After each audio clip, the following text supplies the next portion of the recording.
Perkenalkan, nama saya Selva Itasari, NPM 2213022077 dari Program Studi Pendidikan Fisika Fakultas Keguruan dan Ilmu Pendidikan Universitas Lampung. Di sini saya akan menjelaskan tentang struktur organ pencernaan manusia serta fungsinya. Yang pertama adalah mulut. Mulut adalah pertama awal masuknya makanan melalui proses kimiawi dan mekanik. Yang kedua adalah faring. Faring yang membawa makanan dari rongga mulut menuju kerongkongan. Yang ketiga itu adalah kerongkongan. Kerongkongan itu fungsi menggerakkan makanan dari faring ke lambung dengan gerakan paritastik. Yang keempat itu ada lambung. Lambung itu dibagi menjadi 3, yaitu menyimpan makanan, mencampur makanan, dan mengosongkan isi dalam perut. Yang kelima, ada parenkres, hati, dan empedu. Parenkres itu berfungsi sebagai mencerna karbohidrat, protein, dan lemak dalam usus halus. Hati juga berfungsi sebagai mengemuliskan lemak, dan yang kedua mempertahankan gula darah. Yang ketiga menyimpan gula dalam bentuk glikogen. Dan yang keenam ada usus halus, itu berfungsi memaksimalkan pencernaan makanan dan menyerap zat gizi.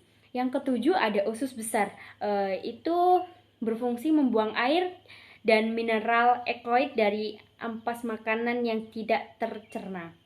Anus adalah sebagai tempat keluarnya feses. Dan di sini saya sudah menjelaskan nomor 1. Di sini saya akan lanjut menjelaskan nomor 2.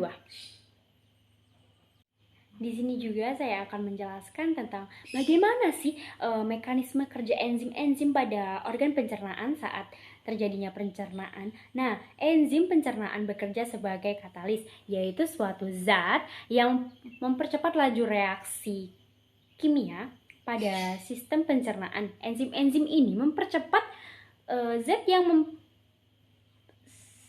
reaksi kimia, mengurangi karbohidrat, protein, lemak di dalam bentuk yang paling kecil. Setiap makanan yang kita makan harus dipecah menjadi molekul nutrisi dasar seperti protein, asam lemak, karbohidrat, serta vitamin dan mineral agar mudah diserap dan dialirkan lewat aliran darah untuk mendukung kerja metabolisme. Cara kerja penyerapan nutrisi sebagai besar dibantu oleh keadaan enzim yang diseksikan dibagi menjadi titik di sepanjang saluran pencernaan. Tanpa enzim, makanan yang kita makan akan menumpuk dan membusuk di dalam perut kita. Jadi kita tidak akan mendapat nutrisi dan energi dari makanan tersebut karena dia akan membusuk di dalam perut kita. Begitu. Oke, yang nomor 3 saya akan menjelaskan mengenai gangguan pada organ pencernaan di sini. Diare. Kenapa sih orang itu banyak yang terkena diare? Diare itu dialami apabila terjadi peningkatan frekuensi pembuangan air besar yang lebih dari 3 kali dalam sehari.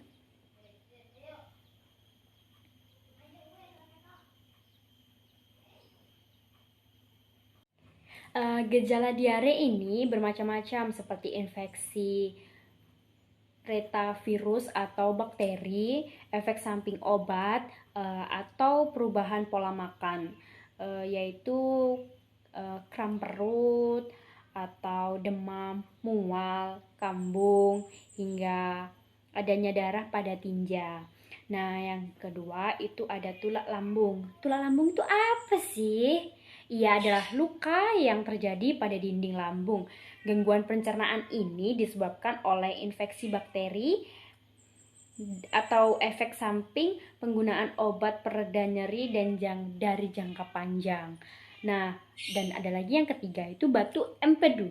Apa sih batu empedu itu? Itu adalah gangguan pencernaan juga yang terjadi akibat cairan empedu mengandung terlalu banyak kolesterol dan limbah sisa metabolisme. Nah, yang terakhir itu ada sembelit. Nah, kenapa sih orang juga itu ada yang sembelit?